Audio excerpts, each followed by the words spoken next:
Okay. So now we are going to discuss about the remaining points of the different parts of our vegetation of India. So now number 4 point is one mangrove type of vegetation. So what is now mangrove type of vegetation? So mangrove type of vegetation usually finds in the coastal areas. That means the areas which are covered nearby the oceans or seas. So here again I will take the help of our very suitable, our beloved India map. So here you can see, so these are what coastal areas, and in these parts, so, I will again take the help of this what southern plateau area or the Deccan plateau or the peninsular plateau area. These are the these are the Eastern Ghat, and these are the what Western Ghat. There are two types, Eastern Ghat and the Western Ghat. So here in these coastal areas we will find the mangrove type of vegetation. So mangrove type of vegetation usually grows nearby the water, such as, so examples are one coconut and Sundarbans. Now what are Sundarbans? Sundarbans is a type of vegetation which usually find in the Sundarban delta. So delta, here delta can be seen here. These are the some of the deltas you see. Is it clear? Is it visible? Yes. So here the confluence of river Ganga and the Brahmaputra formed here the capital at a D shaped of a area, which is, it is not such a island also, but it is an area formed due to the deposition of sediments at the mouth of the river when it will confluence into this Bay of Bengal, the sea area. So now you see here we will find the Sundarbans. Now Sundarbans are what?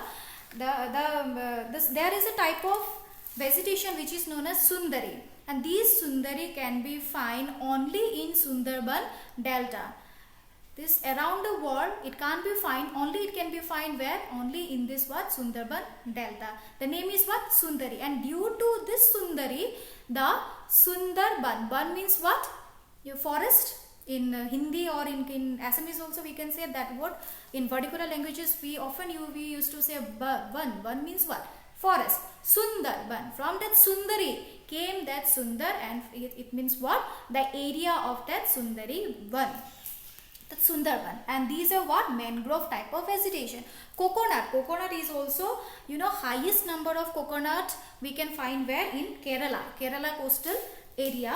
And all you know, in south the you know that the most famous oil is what? The coconut oil. There are people usually prefer coconut oil than that of the mustard oil, but we the people in the north and the northeastern India, we usually prefer the what? Mustard oil while cooking purposes, cooking any kind of, you know, that items. Fine. So that's why they used to prefer the coconut, because enormous amount of coconut plants that can be found in these entire coastal areas. Is it clear? So these are known as what? Mangrove type of vegetation. Next, number 5 point was grassland vegetation. Grassland vegetation, again the annual average, you know, that rainfall is what? Between 50 to 100 centimeter. For example, thatches and cans. Cans means what? Sugar cane. You can take some examples such as sugar cane. Thatches means, you know, that these are not so very you know, very tall or very short. These are some kind of grassland, you know, grass. So that's why this entire part is known as what? Grassland. And these grassland we often find in parts of UP, Haryana, Punjab, and some parts of Rajasthan, some parts of Gujarat also. I think all you know that ganne ki khet, isn't it? These are quite famous. Canes, ganna means what? Canes. Sugar cane, we often find in where? Punjab, Haryana, and UP also. They are quite one of the leading producers of sugar canes. Why? Because in that part, they originally that usually experience less amount of rainfall, 50 to 100 centimeter. Is it clear now? Okay, next is number 6 point, mountain types of vegetation. So these mountainous types of vegetation we usually find in the height from 1000 meter up to 2000 meter. We find coniferous type of forest, and now these forests are known as what? Coniferous type of forest. Height is what? From 1000 meter to up to 2000 meter. These are what? Some kind of mountain type of vegetations, such as pine, deodars. They are known as to be the coniferous forest. They can be found in the extreme height of the mountain or hill. Is it clear now? Okay. So these are quite the types of vegetations. Now we will proceed to our next part, which is known as this population and distribution of population growth and distribution in India. Let me rub all these stuffs. So this could be session, I think 6, isn't it? This could be session 6. Now we will discuss about the population growth and distribution of India. India is such a large country and it is well known for its democracy also. It is known as to be the world's largest democracy and the second most populous country next to China. And now this China, all you know, these are quite, you know, that these are quite hit list. Now it can be said that China is now hit list. Okay, anyways, we will proceed to our section. This will be session 6 and the population and distribution, population growth and distribution of India. Population growth. There is a vast difference between growth and development. Remind it. Growth and development is quite to another term. Don't be confused between growth and development. Okay. Growth means what? Some kind of growth is what? You can say some kind of quantitative development, or it can't be said as qualitative. It can be count.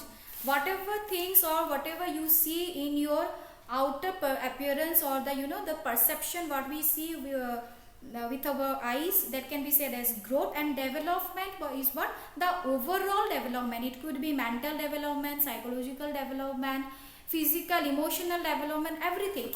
So development is a very vast term and growth is a little, you know, a part of that development.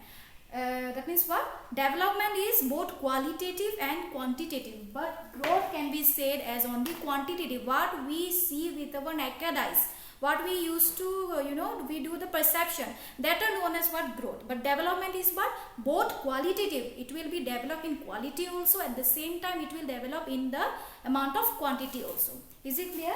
Now population growth and distribution.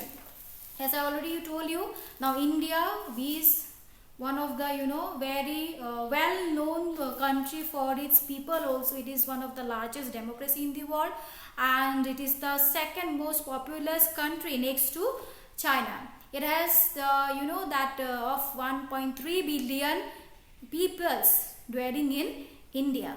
And now I think, I don't know, because you know, next we will have our census in 2021 and that will be the decadal growth rate or the, you know, that positive or negative growth.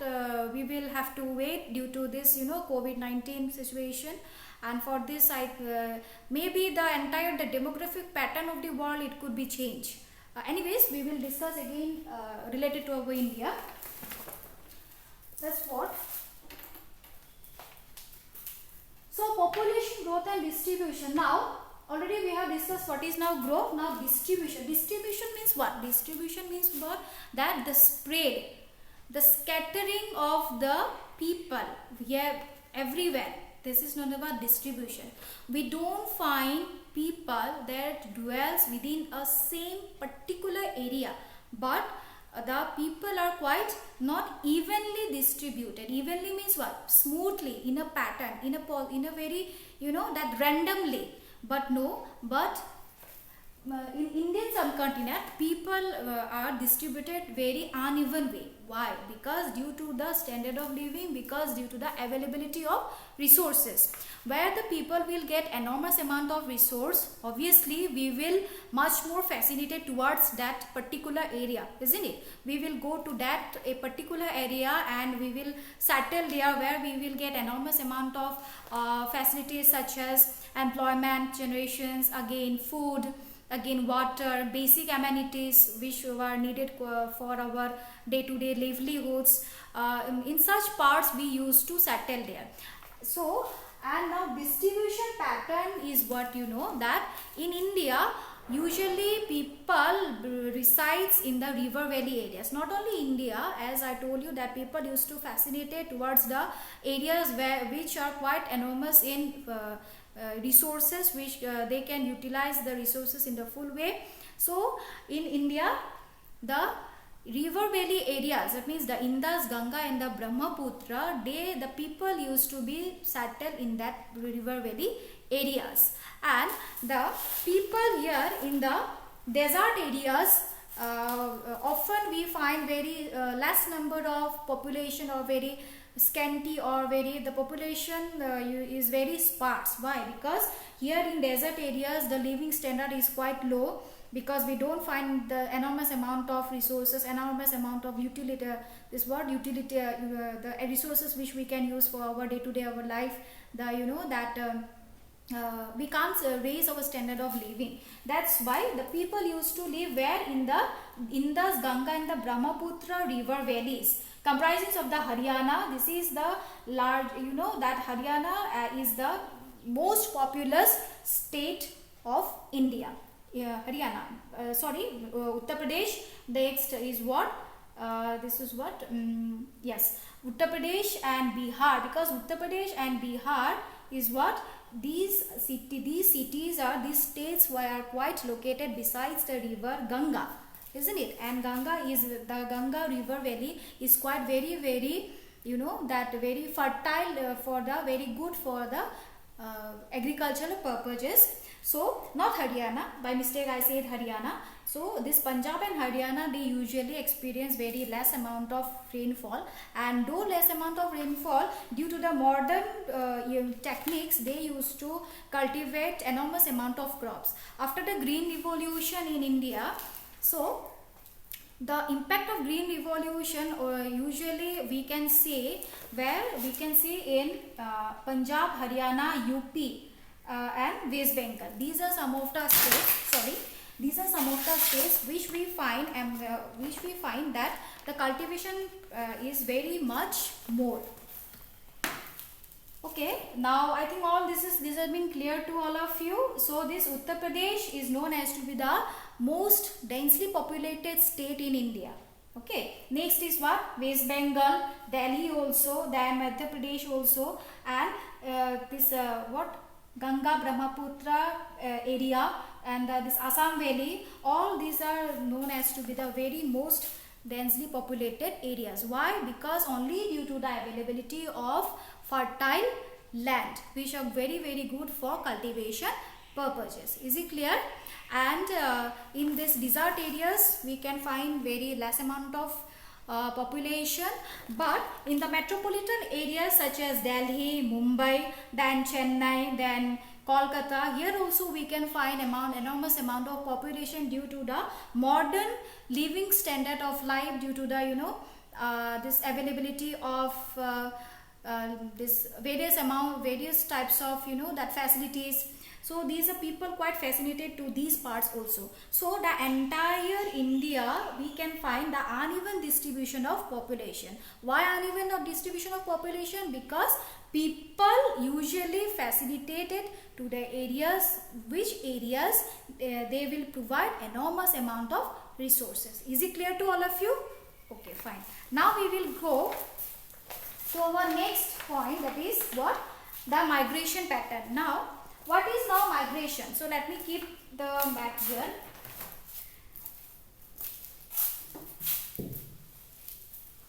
Migration now. Why why people, the growth of people are increasing day by day?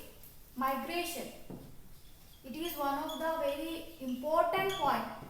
Due to migration also, now the day by day the population of India is quite increasing. Why? Migration means what? The coming of population or the moving of population from one place to another for permanently or temporarily is known as what? Migration. The process of moving of people or the mass of people from one place to another for temporary or for permanent period of time is known as what? Migration. So migration again can be divided into internal migration and external migration. Internal migration and external migration. So internal migration means what? Within a country or within a state, within country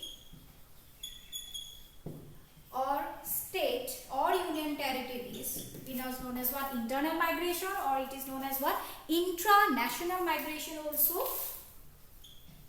It is also known as what? Intra-national migration. And external means what? From country to country. It is also known as what? International migration. It is also known as what? International migration.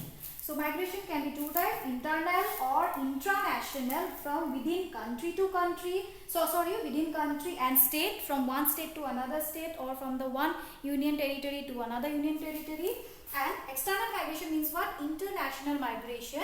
That means from one country to another country. So the people of India usually, we find very large amount of population due to migration pattern also, because